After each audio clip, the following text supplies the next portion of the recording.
What is up, guys? It is Styx here, and today I'm going to be going into the second set of builds for the current sandbox in PvP, PvE, and in general with the Guardian Games update and event that is just released. Today, it is going to be the Warlock, and beginning with the PvP build, I'm going to jump right in.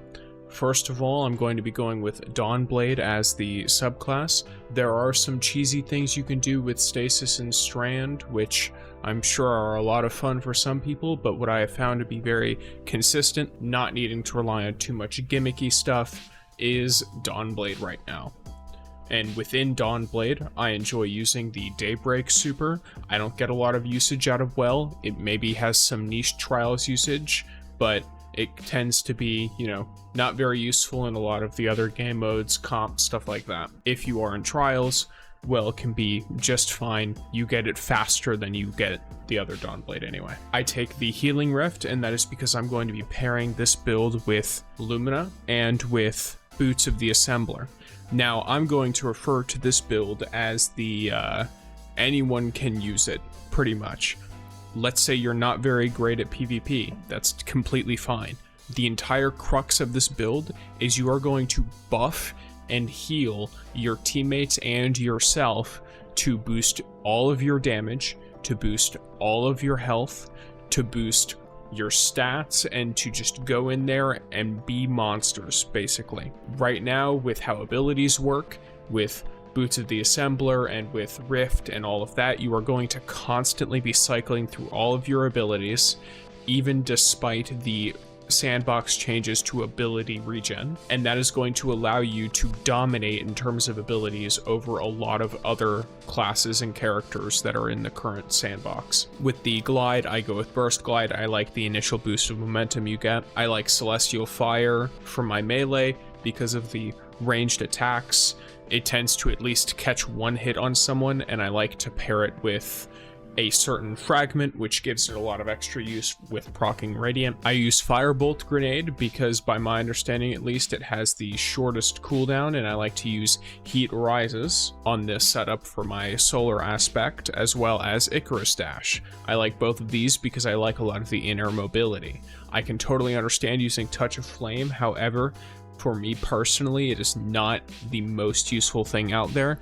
It is fine, but I like to use the Heat Rises more than anything else. As far as fragments go, keeping it relatively simple, I go with Ember of Singeing. My class ability recharges faster when I proc Scorch on targets. This will happen mostly due to the melee. Ember of Torches. Powered melee attacks against combatants make you and nearby allies radiant. This pairs very well with Celestial Fire. Ember of Solace. Radiant and Restoration effects applied to you have increased duration, another one that I like quite a bit. And Ember of Benevolence. Whenever you apply Restoration, Cure, or Radiant to allies, it gives you increased grenade, melee, and class ability regen for a short duration. This short duration lasts a lot longer than you think. This will lead to you getting your Rift back before your Rift has ended, if you are having a suitable number of allies, which is usually just one.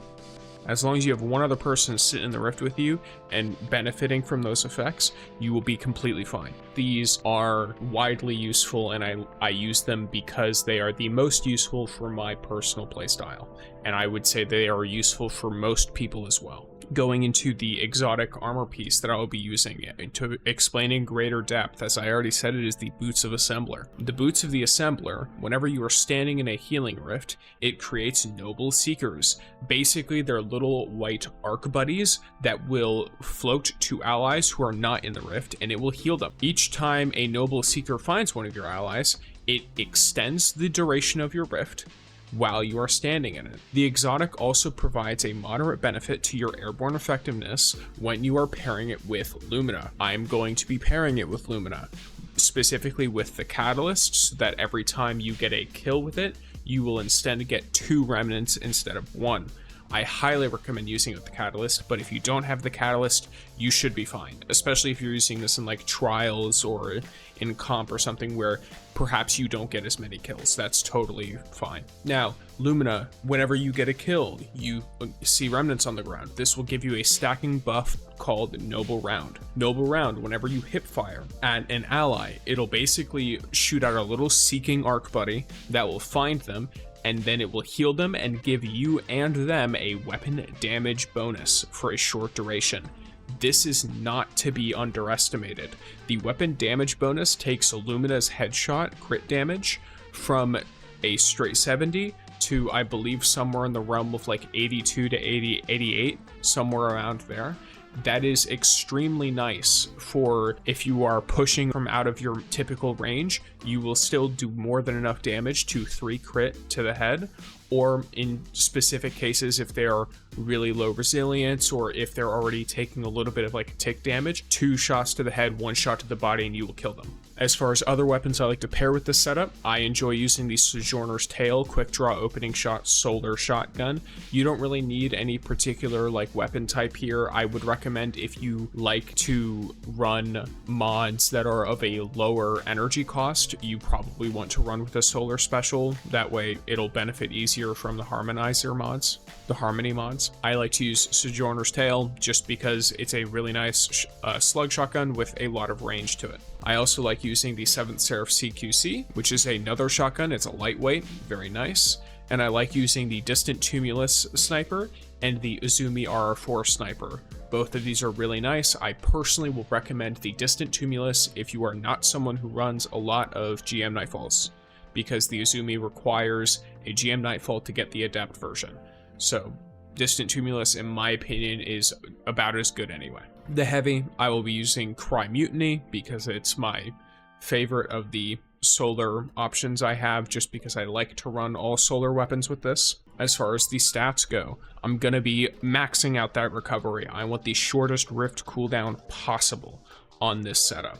So I'm absolutely prioritizing a 100 recovery stat over everything else.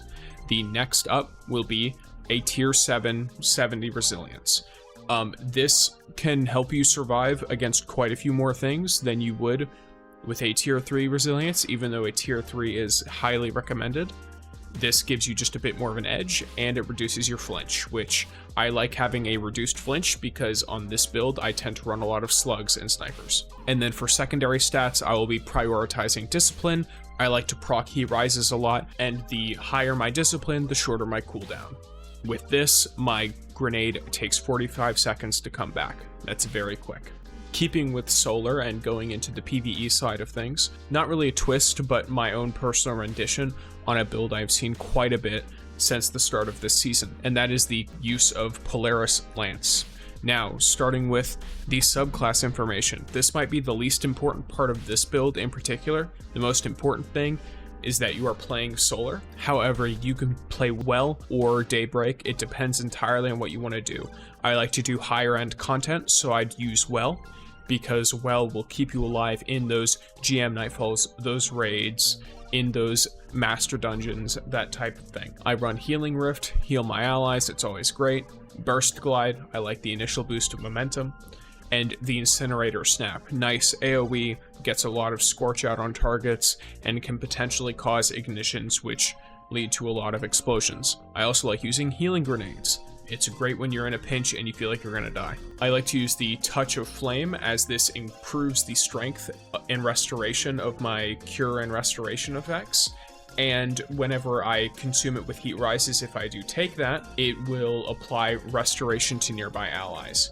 And then I will combine this with heat rises so that if I consume that grenade, I can heal everyone around me. The fragments I like to pair with this setup are extremely important for this build. First, Ember of Ashes. I apply more scorch stacks to targets. This applies to everything I do. Anything that is caused by weapons, anything that is caused by mods, anything that is caused by seasonal artifact mods. All of it applies here. The Ember of Char. My ignitions spread scorch to affected targets. More scorch on this build is always good. Ember of the Empyrean. Solar weapon or ability final blows extend the duration of restoration and radiant effects applied to you. This is great. This is going to be a setup where even in higher end activities, you are going to get a lot of kills with your weapons and abilities. So you are going to be doing a lot of ad clear here, and you can do a lot of single target damage. And then last but not least, Ember of Benevolence. Applying Restoration, Cure, or Radiant to allies grants increased grenade, melee, and class ability regen for a short duration. Being able to cycle through more of your abilities more quickly in Destiny 2 is extremely important, so I cannot overstate the usefulness of this fragment. Now, I'm going to be going with Dawn Chorus on this setup. This specific exotic increases and improves your Scorch, and it does so by, if I recall correctly, it almost triples the damage that your Scorch does, and you gain a small amount of melee energy whenever your Scorch damages a target. On higher health enemies, this is going to be constant, so you are going to be able to spam your melee like no other. As far as the general armor mods go, I recommend on your helmet, you run whatever stat increase you need, and then try to fit in a heavy ammo finder. You can always run the heavy ammo scout instead of special ammo finder. I would also recommend on your arms, you run solar loader. This will help with reloading Polaris Lance faster when needed, and focusing strike and impact induction. This will basically give you both of your other abilities whenever you cause damage with a powered melee attack. Your powered melee attack will be the most common attack that you will do out of your abilities. On the chest, I recommend a concussive dampener and sniper resistance, and if you have the room, I would recommend adding in a harmonic resistance to that, just because more resistances is always nice. On your boots, I recommend running as many solar weapon surge mods as you are comfortable with. This will make it so whenever you pick up an orb of light, which is why it's very important that you have that solar siphon so that you can drop orbs whenever you are getting multi-kills with Polaris Lance. When you pick up those orbs with time dilation, which I will also be running as I'll show you in a second, it'll give you a 15-second long armor charge, which will do a lot of increased damage for your Polaris Lance, and it will just let you chain kills repeatedly. Finally, I would recommend putting on a few things here. Powerful Attraction, it's not necessary, but it's nice. Time dilation, I would say this is pretty necessary. It gives you a longer duration on your armor charges, and it's a very significantly longer duration, as well as Bomber. Whenever you use your class ability, it reduces your grenade cooldown, which you have enough things reducing your melee cooldown, so I would say reducing your grenade cooldown can be really helpful here to just keep people alive, keep dropping those heals, all of that. Now, stat-wise, I think that it is best when you are running high-end PvP to keep to a max resilience if you can help it. It's a flat 30% damage reduction. You can't ask for better than that. So I stay at 100 resilience, I stay at a nice 70 recovery, and then secondary stat-wise, I go for 100 discipline. Intellect, not super important here. I'm going to have my super when I need it. Banners exist. And if I don't have banners, I'm making orbs all of the time. I'm going to get my super. Strength, I have so many other things that are going to constantly be giving me melee energy. I don't really need to worry about that. So discipline with the healing nade, with the heat rises, proccing those effects constantly is going to be really helpful. Finally, with the weapons, Polaris Lance. That is the crux of this entire build. You land 4 precision hits, and the 5th hit is an explosive round. The explosive round will apply a ton of Scorched with this build. So when you do so, you will be proccing ignitions, and those ignitions will put more Scorched out, which will proc more ignitions. So you will end up in cases when you kill 1 or 2 enemies, and then you will see a series of little explosions go on in a group of ads, and they will just keep going until everything there is dead. And that is lovely. That is a great thing. You could never ask for more. I love using the Catalyst on this because the Catalyst also adds Dragonfly to this already great weapon, which whenever you get a precision kill with it, it does another Scorch explosion, which is just lovely. For a kinetic weapon, I run Ignition Code with disorienting grenades and slide shot. This is because in higher end content, keeping enemies off of you can be really, really nice and effective. I can see if you're doing something like trying to melt a raid boss, you could run Succession. My heavy weapon in this case is Hezen Vengeance with Overflow and Vorpal Weapon with a boss spec. If you have the Adept version of this weapon, put an Adept Big Ones in there. I personally don't have an Adept God roll, so this is what I'm going with. I would highly recommend you can run any solar rocket launcher here, but I do recommend using one that is solar. It will better synergize with the rest of your build, unless you have some kind of other element requirement. As far as your artifact unlocks, they are relatively simple and straightforward. You are going to want Flint Striker, Rapid Solar Weapon Precision Hits, and Rapid Solar Weapon Final Blows grant you Radiant. Heart of the Flame, casting your super grants nearby allies Radiant and increases the damage of your super for each nearby ally. This is mostly going to be useful for Daybreak, but I think the Radiant is still something that is not to be understated. Causing damage with a solar ability, in this case your melee, weakens champions and bosses for a short duration. And Rays of Precision, while Radiant Solar Precision Final Blows cause combatants to ignite. This is ignitions on top of ignitions on top of ignitions. It will be constant, it will be great, and it might lag your device, but it's fine.